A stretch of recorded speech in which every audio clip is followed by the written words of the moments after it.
Good morning. We continue our lessons on optical engineering. In the last class, we looked at different lens conditions, lens imaging conditions. So, we had derived the thin lens equation, and then I had left you an exercise to do in the lab where you took each lens and put the object at different positions, and the exercise was for you to look at where the image forms and the nature of the image. Was it real? Was it virtual? Was it magnified? So, let us just run through some of those results that you should have got. If I take a lens, and we are right now considering a single lens, if we take a lens, a thin lens, a convex lens, and we have the object at infinity, the rays can be considered as coming in parallel, and they focus at the focal point of the lens. Now, as you move the object closer and closer to the lens, the image location is going to change, and it turns out as you move the object closer to the lens, the image is going to move further and further away. So, when the rays came in from infinity, that is, the object was at infinity, the image was formed at the focal point. But as you move the object closer, so it's closer, but it's still beyond twice the focal distance, the image then formed between f and 2f. And you can see in this case you had an inverted image. You could move the object even closer, so it comes to the point where it is twice the focal distance away, and the image in that case is also twice the focal distance away. And if you moved it between 2f and f, the image then focused beyond 2f, and at the focal point you got the well-known condition that the image now formed at infinity. Now, you still have the distance between the focal point, this f1, and the lens. So, the object still has space to move forward. The object can still be moved closer to the lens. But the image for this condition shown here is already at infinity. So, moving the object closer means the image cannot move any further away. And what ends up happening if you work out the equations is that the image now forms, the image that is now formed is not a real image anymore. All the previous conditions gave us a real image, but what we get now is a virtual image. That means the rays are still diverging. So, the rays are in image space and they are diverging. They appear to come from a point in object space, and so the image appears to exist in object space. And you can see the image is erect, it's larger than the object, and the most striking difference is it is a virtual image. That means that if I were actually to put a screen at this location, I wouldn't be able to record the image because there are no actual rays forming an image at that position. Okay.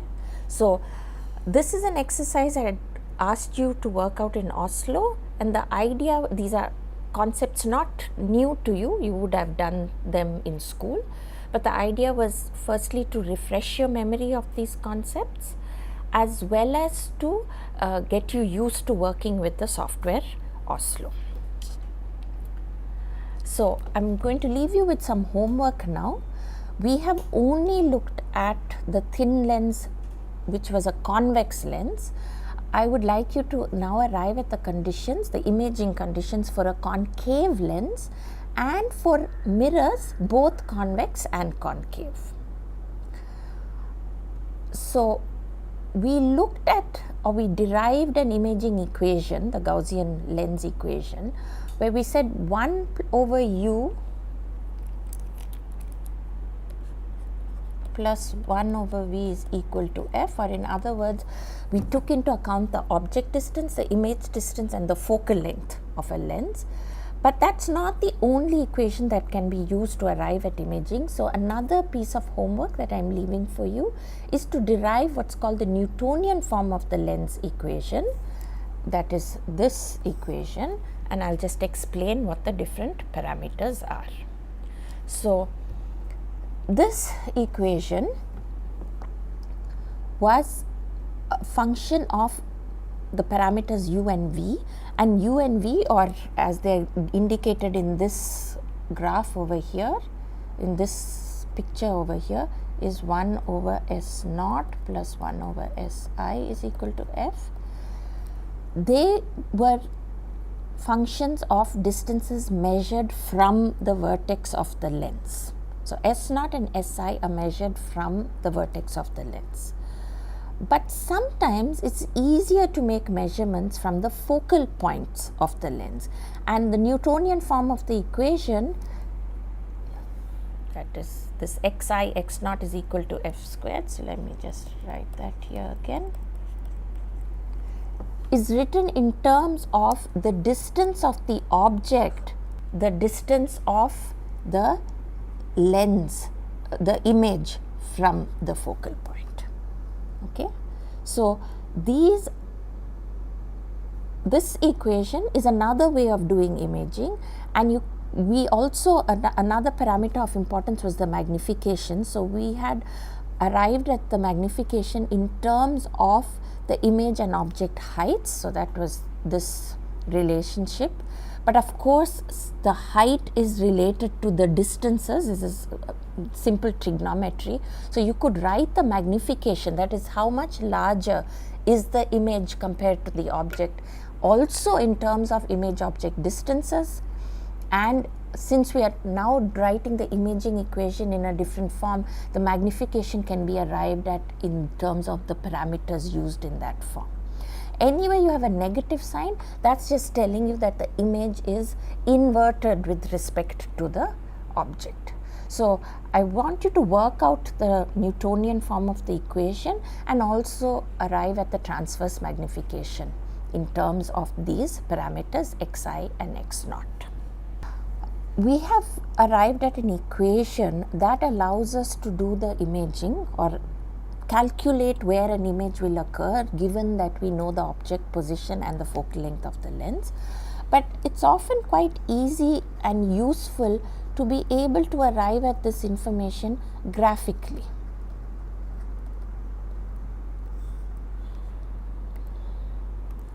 So, when we say graphically, what do we mean? So, if we consider a lens, so I always draw the optical axis and the lens, I now can use some parameters that I know about any lens, and that is, if you have a ray coming in parallel, we know that ray is going to bend and travel through the focal length of the lens. So, that's a known. So, if we assume this is the focal length, we know this ray coming in parallel is going to bend.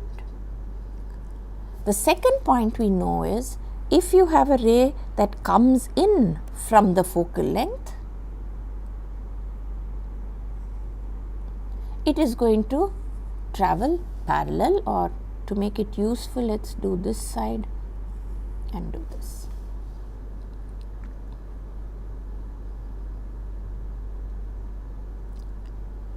If we have a ray that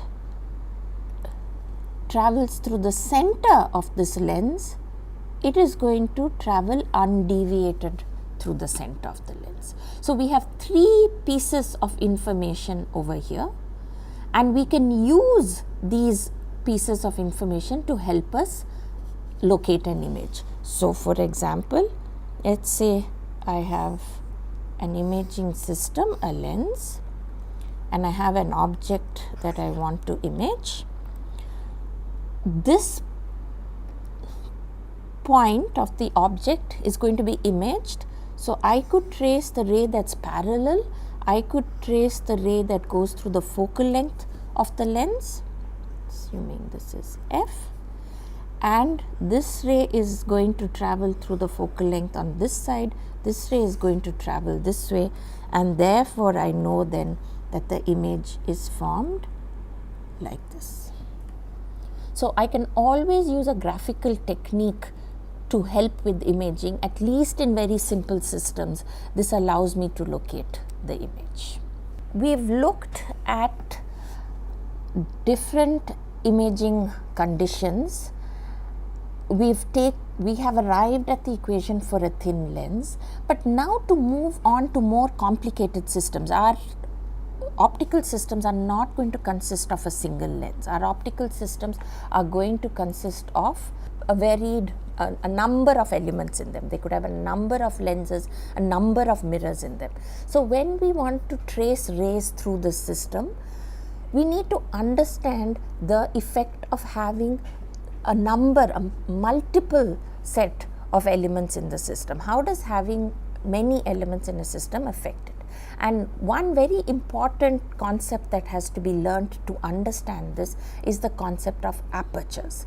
Now, we understand the meaning of the word aperture as an opening, and every optical element in the system of course has an opening. That's the transparent region through which the light is going to travel. We need to look at very specific openings, and especially something that we call the aperture stop of the system, or sometimes it's just called the AS of the system. So what do we mean by the apertures and in general the stops of a system? So any system will have a number of elements in it, and as the light travels through these elements, some of these elements are going to limit how much light actually reaches the image. So I can consider in general a stop is any element that limits light rays getting through the optical system. An example is, if we take a lens, only the light that passes through the clear opening of the lens is what gets to the image plane, or what serves as forming part of the image. So the opening of the lens is or the diameter of the lens is the aperture that we are talking about. Now we know that we can trace rays through a system. We've just done that. I took a single lens and I traced the parallel rays, or the rays coming from the focal point, or the rays through the system center of the lens. I might trace those rays when I draw a diagram, but do those rays actually reach the image plane? That is going to depend on all the elements in the system. Okay, and to understand this better, we split up the apertures, the type of apertures we have, into three different types. So we have the aperture stop, I mentioned that just now, we have the field stop, and we have what's called the glare stop. Okay, and I've come to each of these in detail. So the aperture stop is a very, very important element in the system. It's the element that limits the cone of light in an optical system. Now, what do I mean by limit the cone of light in an optical system? You might consider a system having more than one lens in it. So let's say you had an optical system that comprised two lenses. They may be of the same size, they may be of different sizes.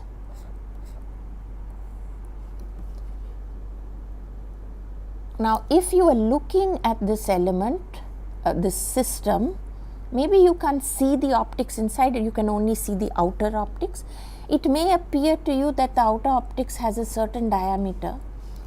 The aperture stop, or the concept of the aperture stop, must make you understand that this diameter here is not necessarily the opening that allows light to travel all the way through the end. There could be another element within the system that it's limiting the amount of light that reaches the image plane, and we need to calculate that to understand exactly what is the amount of light that reaches the image plane.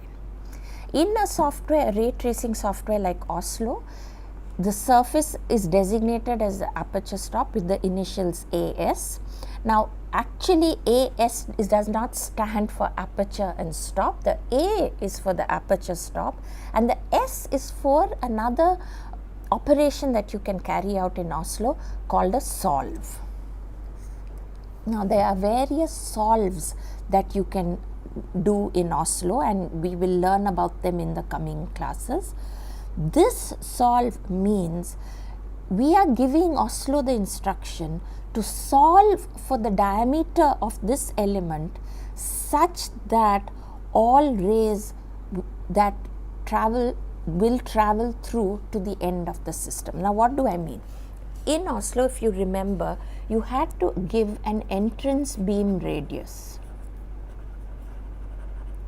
So, you were designing a system for an optical beam of a certain radius. So, this was one of the first parameters you enter, right? So, maybe you enter 2, that means it's 2 millimeters. So, you have a beam of diameter 4 millimeters coming through the system.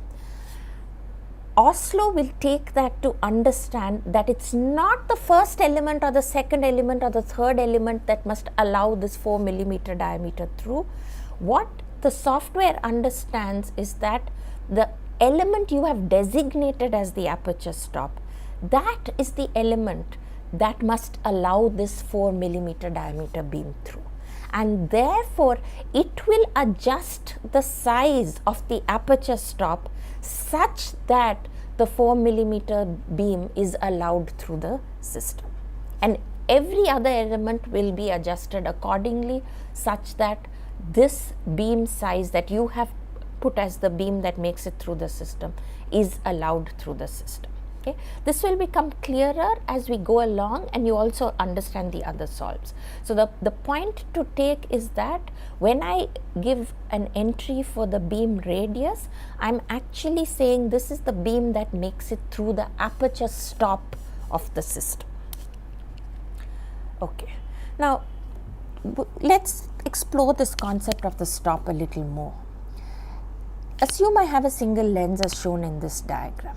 Now, this is a simple system. It consists of 2 elements. I have one element with power, this is this lens, and I have this aperture here which has no power. That means it only blocks light or allows light through it. It does not bend the light that's traveling across it.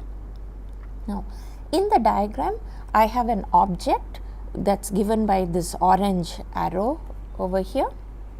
So, you see it has some finite extent, but it is not a point. This object has a vertical extension, and we have traced just 2 rays coming from one point of this object, and the point they are coming from is the object point on the axis. Now, if I were to actually be imaging this object, I would have to trace rays from every point on this object, but for this explanation I am tracing just 2 rays coming from the same point. I haven't even traced these rays all the way to the image point. If I did that, of course, you would be talking about where they cross the axis again, because this is clearly an axial object point and they should form an axial image point. Now, I have chosen these particular 2 rays because you notice these are the rays that make it through the extreme end. This is the edge of your aperture, and these 2 rays happen to go through the extremes of the edges of your aperture. If I had taken a set of rays with a larger angle, yes, they would make it through this lens, but you can see they get blocked by the aperture stop, and that is why in this particular case the second element is labeled the aperture stop and the first element is not, because what is limiting the cone of light in this example is the second element. You might get confused. You might say, well, the second element is an aperture and the first element is a lens. So, of course, the second element must be the aperture stop. But I could have a system where I had a lens and an aperture, and really what would limit the cone of light through the system would be this element, not the aperture, in which case this would be the aperture stop. Now, in this particular example, I have drawn the aperture diameter slightly. This is also an aperture. It's just not the aperture stop. And I have drawn the diameter slightly larger so that it's easy for you to imagine that what limits the light through the system is the lens and not the aperture. But you will see that we can't just decide which is the aperture stop based on the diameter of the element, because never forget that as light travels through the optical system, it's bending, and that bending determines whether some a ray goes through an element or not. So it's not just the size, it's the fact that the light arriving at that element may have been bent, and therefore even if it was very large, maybe the rays are only traveling through a central region. So, or even if it's very small, that's the region where rays are traveling through, because all the elements before it have bent the rays. So it is because of the fact you have elements with power that you need to actually do a very careful calculation to figure out which is the aperture stop of the system. Okay. So this is one of the most important elements of your system. You're going to, when you design, you're going to have to say this is the aperture stop of the system, and then a lot of other parameters are going to follow based on this fact. Or if you're given a system, you can calculate and find out which is the aperture stop of the system. Okay. So we need now some more definitions, and the second definition is that of the field stop. So the aperture stop limited the cone of light through the system. So if you look at this example, this was the cone of light that made it through the system. This cone did not make it through. So the amount of light is coming in this cone.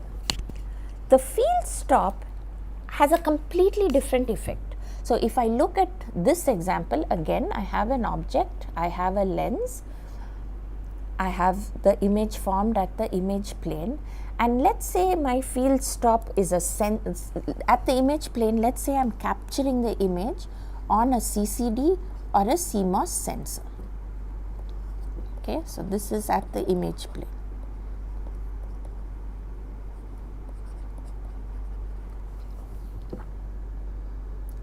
Now, what would happen if the sensor and the image were not of the same size, and importantly, what would happen if the sensor was smaller than the image? So let's say this was the size of my sensor, and you can see the image is larger. The optical system is well designed, so the image that I get is perfectly in focus. I have a very good quality image, but the edges, the extreme points of the image do not appear simply because the sensor isn't able to capture them. This is the definition then of field stop.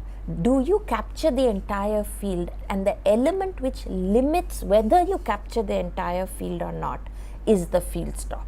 More often than not, the field stop may be at the image plane itself, but there could be some other element which is limiting the rays that form the extremities of your object, and in that case that would be the field stop of your system.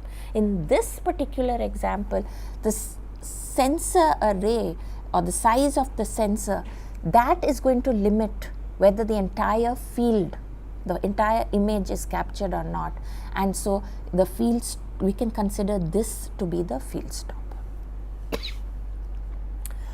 So we've looked at the aperture stop, we've looked at the field stop, and while I said the aperture stop controlled the cone of light that was coming in, it's not the only parameter that it controls. Now, because it controls the cone of light, it should not be hard to imagine that it controls the intensity of light. So it controls the brightness of the object. But it turns out the aperture stop controls many other parameters as well. It's not controls, but it allows us the ability to vary some other very important parameters. And I've listed out some of those parameters here.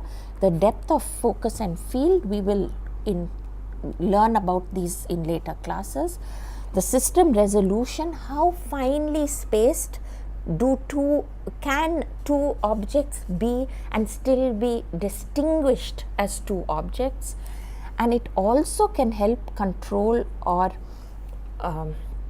reduce the amount of certain aberrations. So you can see these are all extremely important points, and the aperture stop plays a role in all of these. and that is why it's so important to be able to calculate which is the aperture stop of your system. Okay. The glare stop is slightly different from either of these. So, when I maybe to get to what is the glare stop, it's better to go back and ask the question, what exactly is imaging? So, for imaging, this is what we've been talking about in the last few classes. For imaging, you need to have a good focusing ability.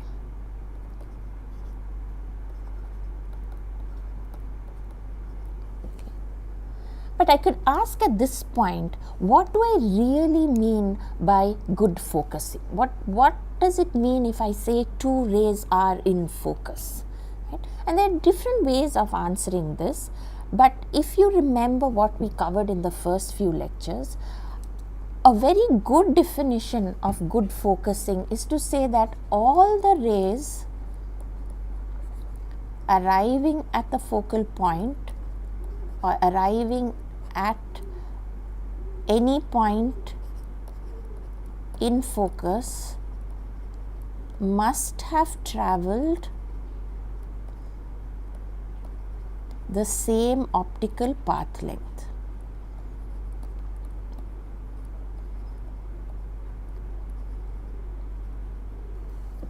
So that means, say I'm creating an image, like this system is creating an image of this tree, that means all the rays from this point, I'm talking about each point of the object, so let's consider one point of the object.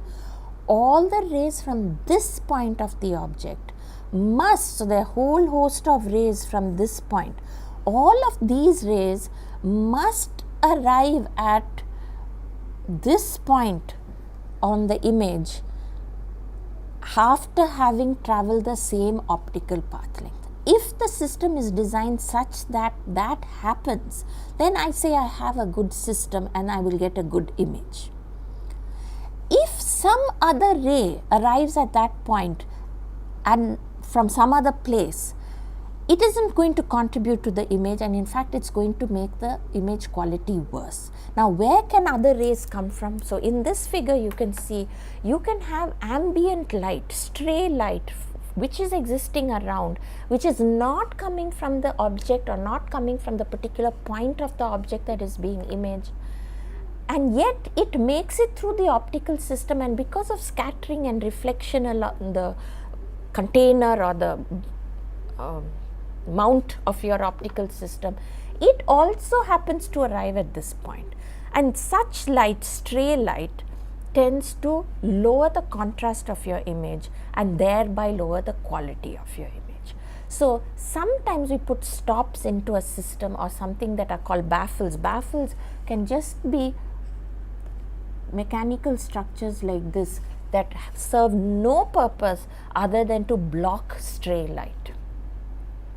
And if you've seen anyone with a slightly professional camera, you will notice, as shown in this picture over here, that they have this shield around the lens, and this is just to prevent stray light from entering their system and arriving at the image plane and spoiling the image. Okay. So, these are the three main classes of stops that we have: the aperture stop that limits the cone of light, the field stop that limits how much of the extremities of the object are captured, and the glare stop that prevents stray light from actually travelling all the way to the image plane. So, some more definitions. It should be clear by now that aperture stop is a very, very important element. But rather than directly use the aperture stop, it turns out, since I have an imaging system, I can use images of the aperture stop to help me determine whether a ray traverses the entire system or not.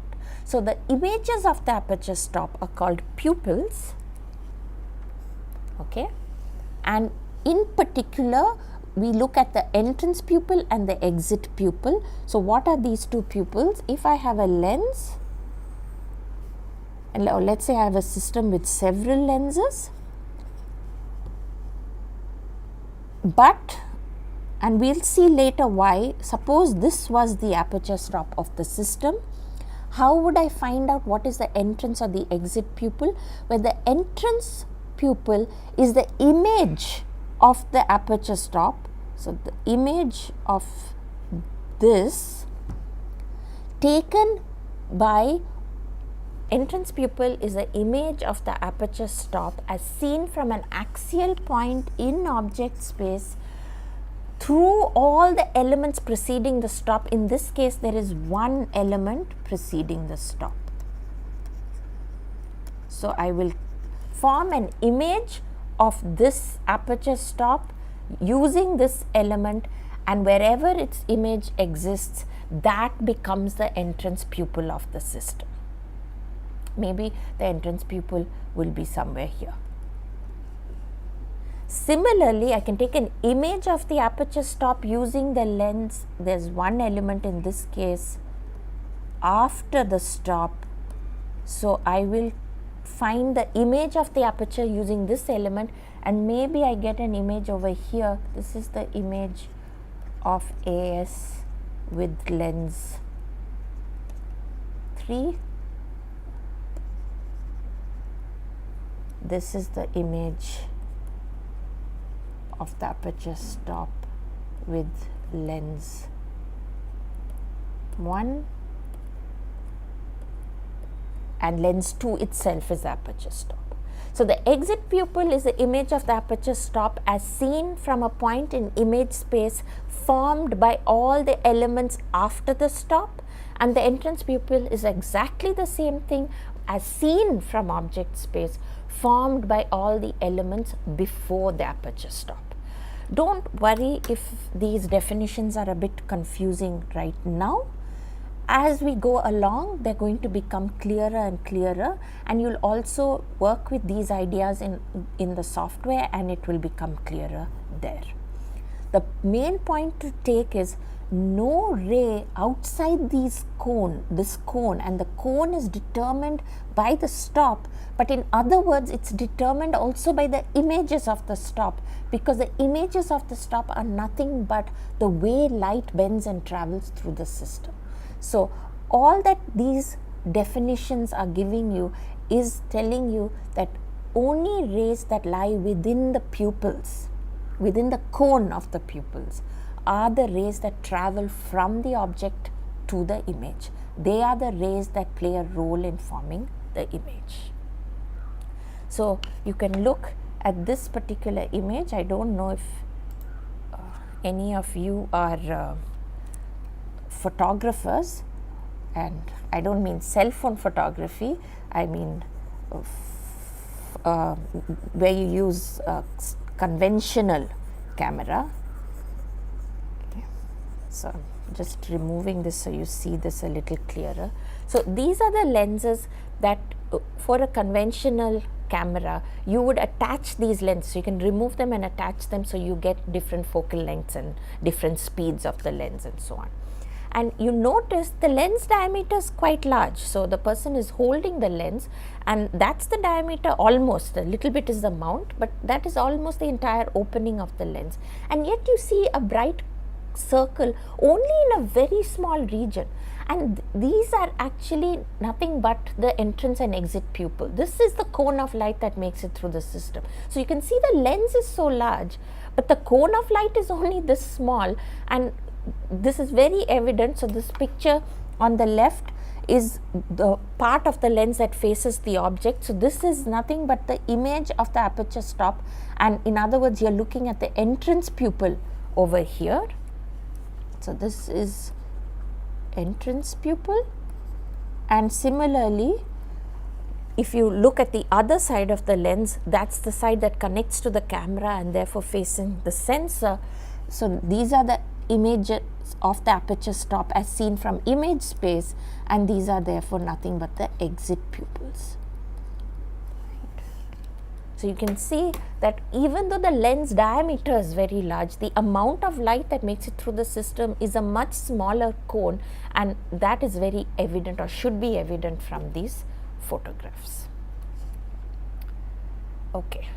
So, we've looked at stops of various kinds, and we focused, and we will focus largely on the aperture stop, as that is the one that limits the cone of light and affects many other parameters as well. What we need to do further is to look at some specific rays that make it through the system. Now, there are an infinite number of rays that I could trace through the optical system. I need to be wise in picking certain rays because I want to be most efficient in how I design my system, and I want to pick the rays that give me the most information about the system. So, there are some specific rays that we will always trace through the system, and one of them is called the axial or the marginal ray.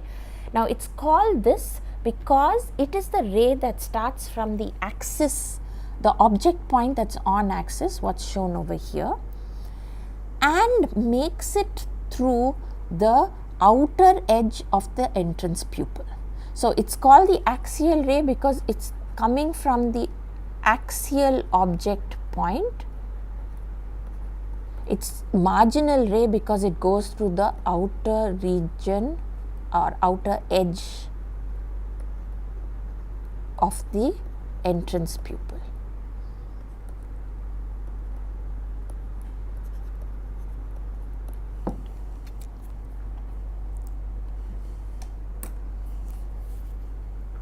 Okay. Now, in this system that I have drawn here, you can see I have two elements again. I have an aperture and I have an entrance pupil. You've been told that the aperture is the aperture stop. Now, ideally I should calculate the entrance pupil. Now, why have I not bothered to do that here? Because if you remember the definition, we said the entrance pupil is the image of the aperture stop as seen by all the elements in front of the stop. But in this example, there are no elements in front of the stop. Therefore, the aperture stop and the entrance pupil are one and the same thing. And therefore, the ray is traveling through the edge of the aperture stop. Now, I trace this ray as a straight line from the object point on axis through the edge of the aperture stop, and it of course is a straight line all the way till the lens, and the lens has power. So, once the ray reaches the lens, it is going to bend, and it bends depending on the power of this lens, and the point where the image is formed is of course the point where the ray crosses the axis.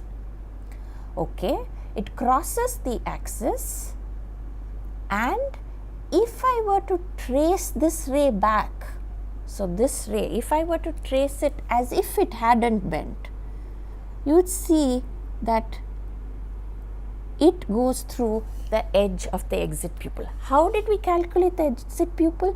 Well, the exit pupil is the image of the aperture stop. So, it's the image of this element as seen by all the optics after it. There is one lens after it. So, we have used, this is the object, this is the lens, imaged this object and found out that the image lies here. What can I say about this image? This image lies on the same side of the object, it's larger. I know this is a virtual image.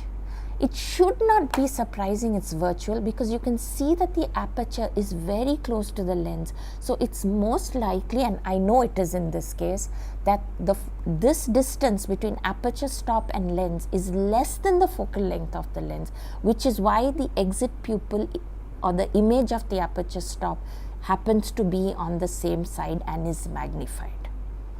So, let's get back to the axial ray.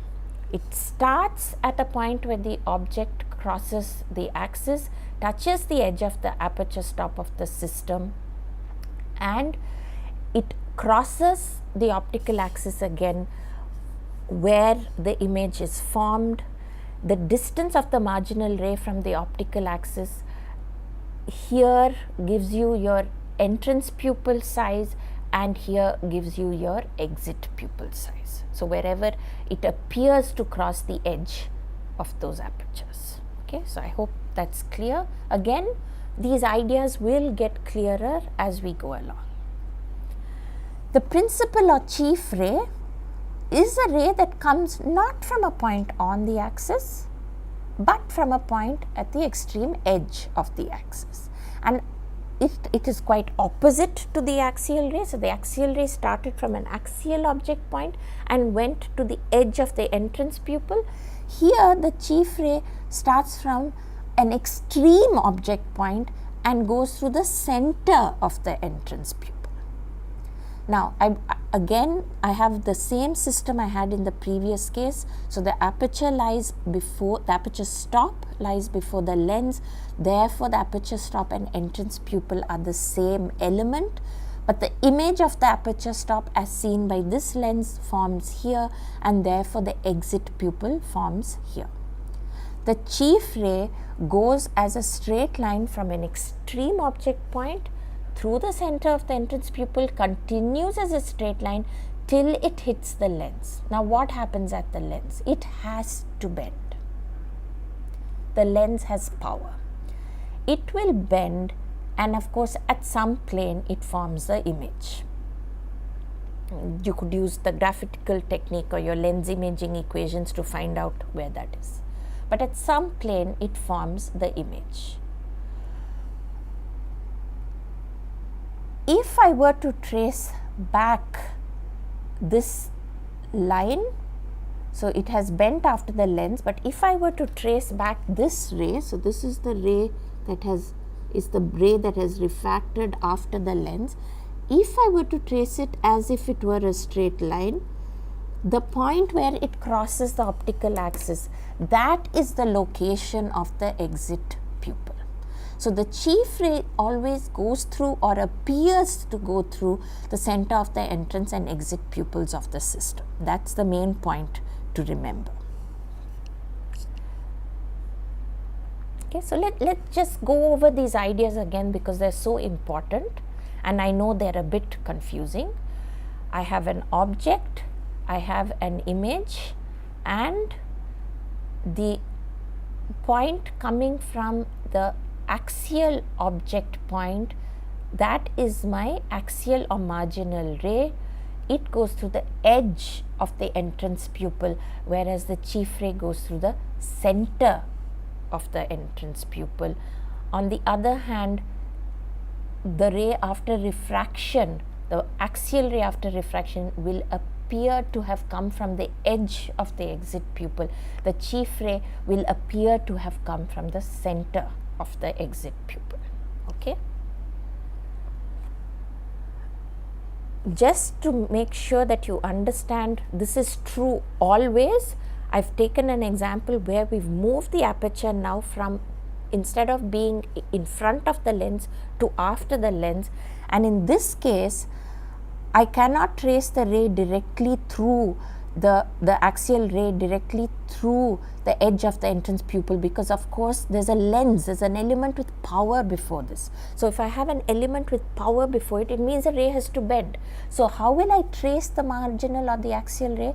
I will start off at the axial point and I will go to the entrance pupil. I will start drawing a ray in that direction to the edge of the entrance pupil. It will travel as a straight line till it reaches the lens or the element with power, and there it will bend. It will bend such that it crosses the edge of the exit pupil. Okay.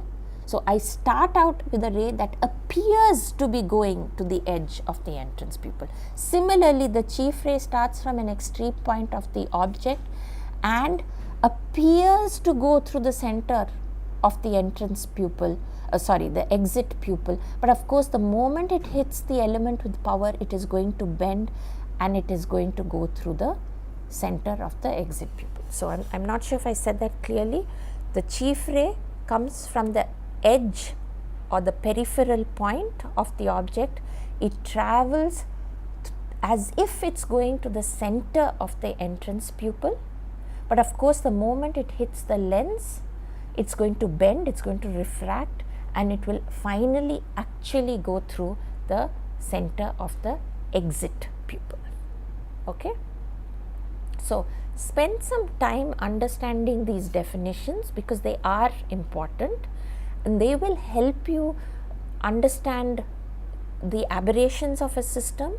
So if you know which are the chief ray, which is the marginal ray, they will help you understand the optical system a little better and help with the locations of the aperture stop, entrance pupil, exit pupil, and so on. Okay. So I am repeating this point just to make it very, very clear. You always draw the chief ray as if it were going through the center of the entrance pupil. You always draw the marginal ray as if it were going through the edge or the outer edge of the entrance pupil. Okay. The moment you hit an element with power, the rays will actually have to bend. So if I look at an optical system, I now know that one of the elements in the system limits the cone of light. There may be a system, if you think of a zoom lens which has many different lenses in it, you may only see the surface of the outermost lens, but you could have 20-30 more elements in there. The point or the point that you have to note, or what is important to you, the point you should have got from today's class, that first element is not necessarily the element limiting the cone of light. It could be any one of the elements within that system.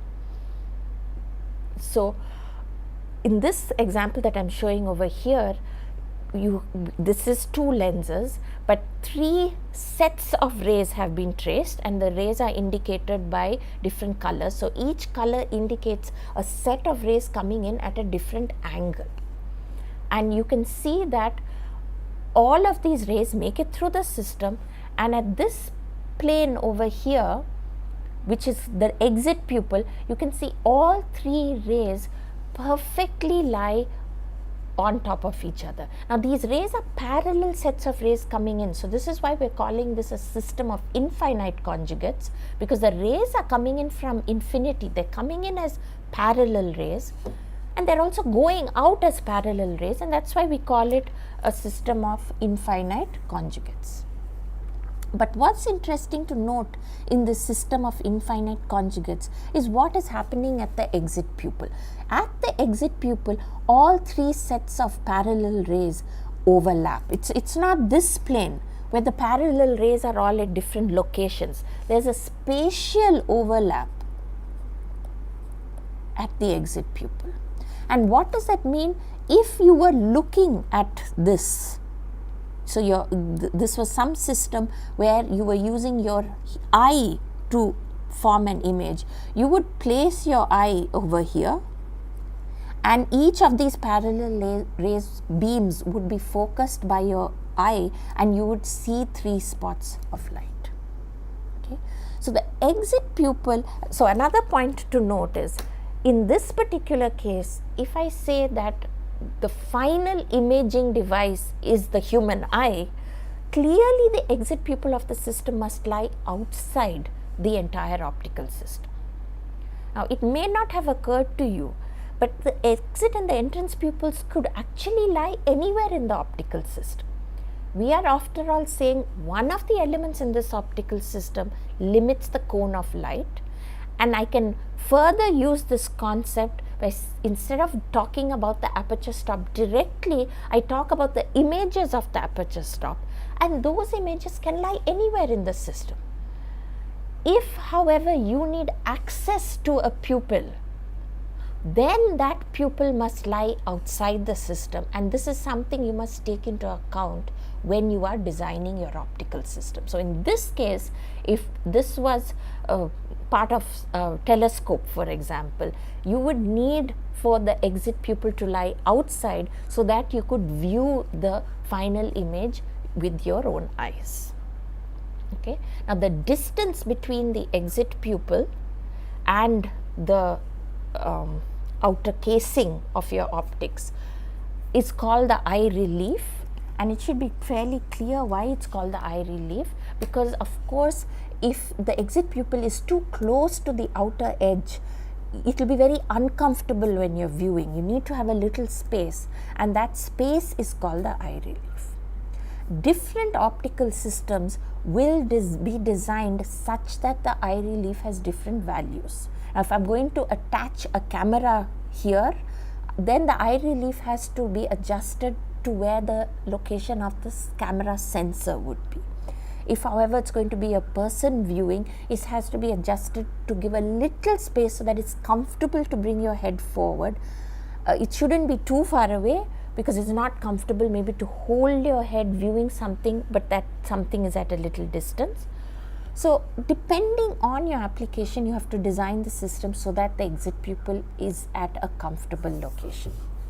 Example that I like to give here is that of what is called a sight. So, you have an optical system called a sight. This is attached to a rifle to allow you to view what the target that is going to be shot. Now, I don't know how many of you are movie fans, but you surely have seen a movie where you have an assassin sitting, hiding somewhere, viewing. So, the person the assassin is going to shoot is very far away, and the unfortunate target is innocently walking somewhere. The assassin is very far away, and the optics, the sight, is what allows the assassin to focus on the target, the unfortunate target. Why? How is this optics? Where is the exit pupil of this optics? Is it very close to the optical system, or is it very near the optical system? What do you think? Where do you think the exit pupil should be? So, you have a rifle. I know this is not how a rifle looks, but I'm just going to draw it like this. And attached to this, you have an optical system. And then you have the person who's going to shoot. Where is the exit pupil of this system? Okay. Now, it could be right next to this optics. It could be much further away. Where should it be? Think about that.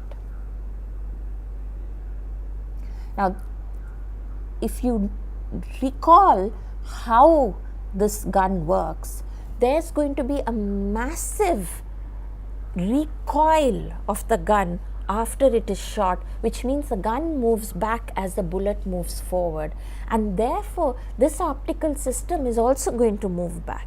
The eye relief therefore has to be placed quite far away. You need a large eye relief. Otherwise, this assassin is going to be an assassin for one job only, because the eye relief would hit back on his eye and he would be blind, and well, that he wouldn't have much of a career after that, right?